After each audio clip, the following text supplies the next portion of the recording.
3 a.m. and you're broke down. What do you do next? I have a survival toolbox that can take care of the issue. Let me tell you what you need so you don't become a victim of the highway. You don't need 400 horsepower right now. You need a gallon of coolant and a 50-cent bar of soap. Because if you can't plug a fuel leak or stop an overheat, you aren't driving. You're just a target for a tow truck. This isn't just a toolkit, it's survival. Stick around and see what I carry to take care of any problem. It will help you in your next breakdown. It's Tess here. In this video, you'll learn your trunk isn't just for storage, but a place for peace of mind and survival in a breakdown, and what you need to get home. Picture this. It's 3 o'clock in the morning. It's cold, you're on the side of the highway, your car just died, and you've got no lights, no phone signal, and nobody coming to help anytime soon. I've been there. My 55 Chevy quit on me one night. I didn't have a fancy tow truck on speed dial. I had to swap an electric fuel pump on the shoulder. You're one flat tire or dead battery away from being stuck.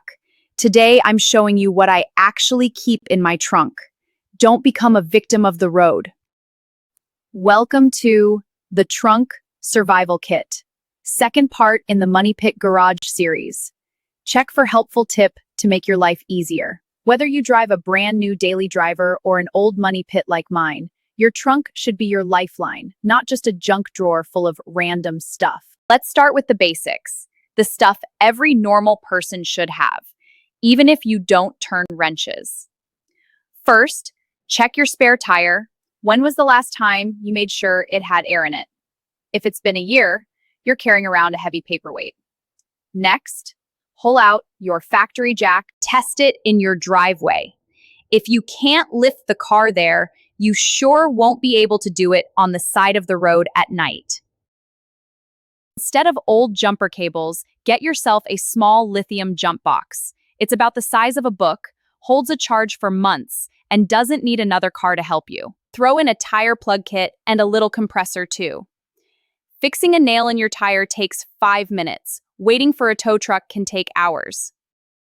Now, for those of us who like working on our own cars, keep a gallon of antifreeze, 2 quarts of oil, and a small bottle of brake fluid. A cheap hose leak shouldn't cook a good engine.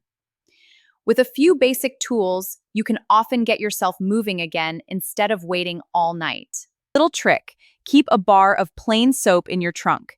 If you ever get a small pinhole leak in your gas tank, that soap can plug it up in about 30 seconds. That for a later video. The main thing is this.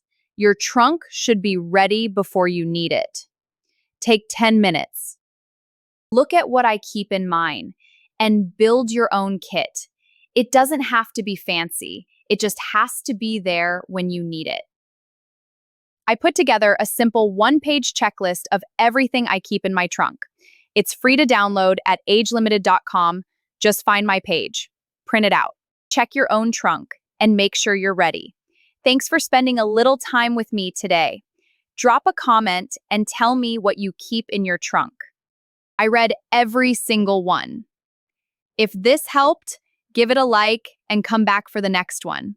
I'll see you in the garage and channel.